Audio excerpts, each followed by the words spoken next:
Hey Zoomers, welcome back to World Zoom. Always appreciate you guys watching the show. As always, good response to yesterday's video.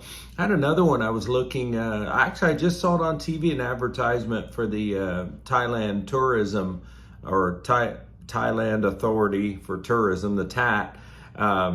Advertising to come to Thailand and why you should. They used to advertise pretty heavily, especially on the west and east coast, a little bit less in the middle of the US because they knew where the tourists were coming from. But boy, I was really surprised when I got online and looked, because I'd heard it was getting pretty busy in Thailand, and now they're back to where they're very nearly back to the pre-COVID levels at this point. And a lot of that is just because of finally, for the first time in 25 years, maybe longer, a relaxation in some of the visa requirements to Thailand. It was really one of the main reasons that expats chose the Philippines a lot of times over Thailand, just because they couldn't take the visa runs and all the problems that were going on with the visas. But just recently, Thailand announced that they were adding a whole bunch more countries that could come to Thailand, taking the number from 57 up to 93. And it's a pretty rare exception at this point that your country wouldn't qualify to be able to get a visa exemption to be able to come.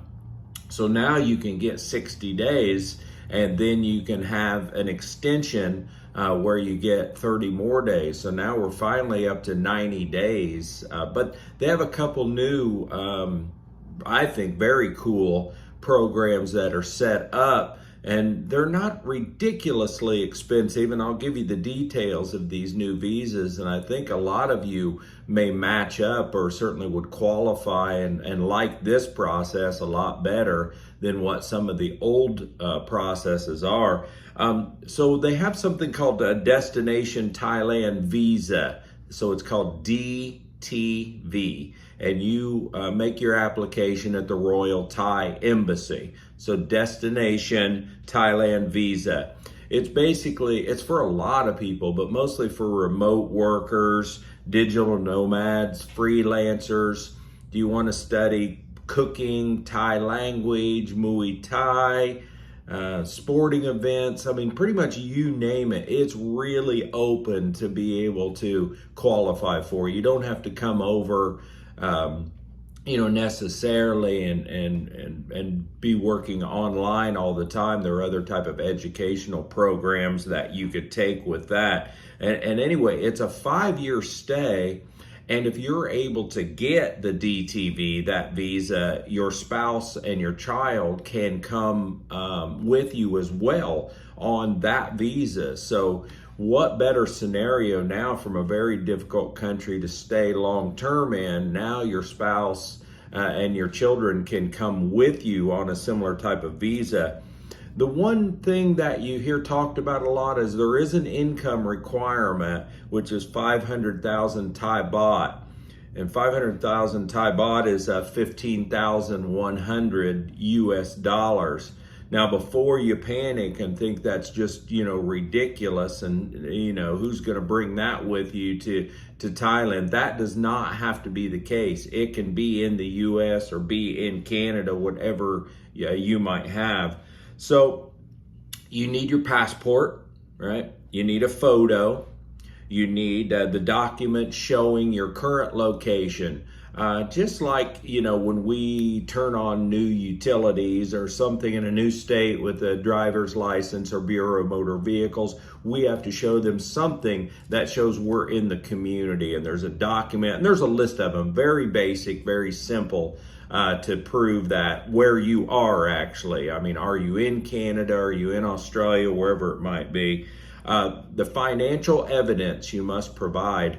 Again, I don't want to say that, but this is pretty open to manipulation, right? Because your funds, 15,100, can stay wherever you are. So if you're applying from Sydney, they can be in Sydney. If you're applying from Chicago or from LA, they can be anywhere in the US, Canada. In fact, your funds can be anywhere. They don't even have to necessarily be in the country that you're at. You just have to be able to show documentation. And we've already seen a couple of the videos, you may have seen them, on how to manipulate this if you just simply don't have that kind of money. There are many ways around it.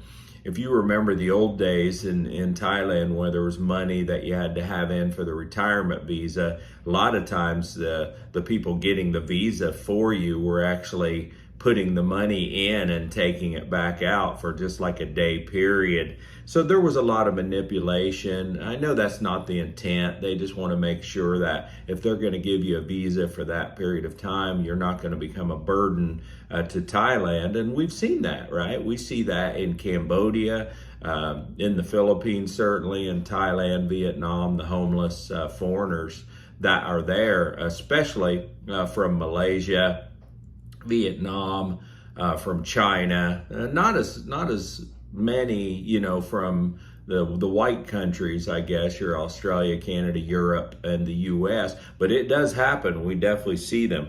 You need to declare the purpose of your visit, and it needs to be in one of the parameters of the granting of the visa. But like I said, it's quite wide open, the things that you can do. If you're bringing your wife, a marriage certificate. If you're bringing your kids, a birth certificate.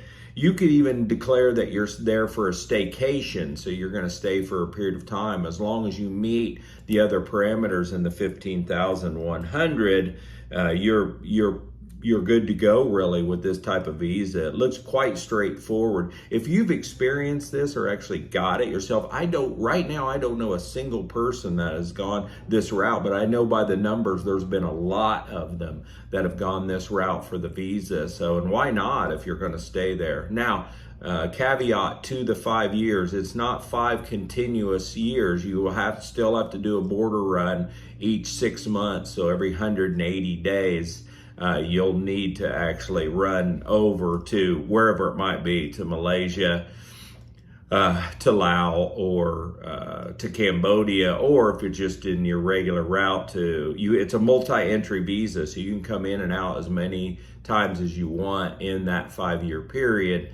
But if you weren't planning to go anywhere, you've settled in, let's say, Chiang Mai, you need to cross over to Laos, you'll actually have to go there by bus and do that, just as people have been doing border runs in Thailand for decades. That would still exist, but you name it, pretty much it'll qualify. Of course, it's going to be the digital nomads, the remote workers, the freelancers, but it can also be you want to learn Thai cooking, you want to do Muay Thai, you want to study the Thai language, you want to be involved in some sort of sporting events, you want to do tourism that look at all the Wats and the temples.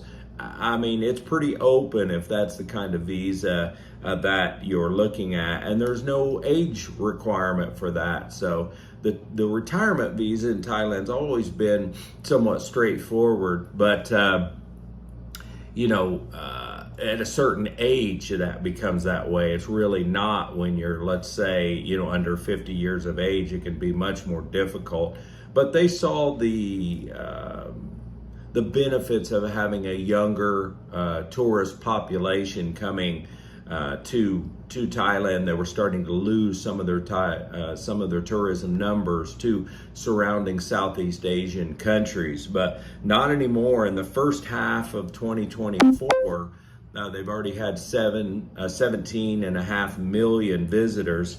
Last year was the highest number pre-COVID at 28 million. So if you just carry the math forward, they're going to be at 35 million this year, which is a record number for them. 2022 was 11 million, and the COVID time of 21 was only 400,000. Still being dominated by the Chinese for the number of tourists that are coming in. Last month, 350,000 Chinese came in to Thailand, followed closely by Malaysia, which is a surprise to some people, but it's easy just to be able to cross in from Malaysia. There's some wealth in Malaysia too, so it's easier for them to travel versus Myanmar or Cambodia or Laos, you know, those that can just do the border crossing. So India's third, South Korea, US had 70,900 tourist visas coming in last month, and Canada 70,089. But you know, I suppose something that, you know, people aren't talking too much about is how rigid historically Thailand has been on the tourism process. But now, you know, they've had their normal coups and being replaced and that person getting ousted. And I mean, it's just a never ending cycle. But does that really impact you? I mean, it's been going on for 30 years, since well before I started going there. You know, they'll elect someone, the military's not happy with them. When they leave the country for whatever reason, they oust them in a military coup. The military general serves as the prime minister for a period of time till they have elections again, sometimes a year, sometimes 5 years. They elect someone again. It's a cycle that is endless. But does it really ever impact you, either living there for the rest of your life or on a business visa, retirement visa, tourist visa? I mean, not really. We've never seen any changes where they're taking property, shutting down businesses, making it, you know, increasingly more difficult to get your visas. There was a time, you know, where we had like Prime Minister Samak and some of the others, the old school hardliner military guys, that, you know, they wanted to shut down some of the tourism and keep the ties for the ties. But that genie's been out of the bottle for quite some time. We haven't seen any of the new guys that are really enforcing that. In fact, just the opposite. So I mean, we can see, right, why people would want to come to Thailand. I mean, it's a lovely place. I'll talk more about that in the next visit that we're going to have, is why Thailand over some of the others now with some of the changes. But I thought you might be interested in just hearing about a couple of the new visas. If you're from a country that historically has been tough for you to travel with your passport, look and see now and see if you're able to go. They nearly doubled the countries that can come in. There's very few that are not on there at this point. So check that out, and also think of a clever way that this destination visa can work for you, because it's so open, right? It's so open. There's no solid lines, you know, in making that happen for yourself. So if you have 15 grand, I think you'll be in business. So anyway, guys, appreciate you. I'll see you tomorrow, the next day, for another video. Take care of yourself. Bye-bye.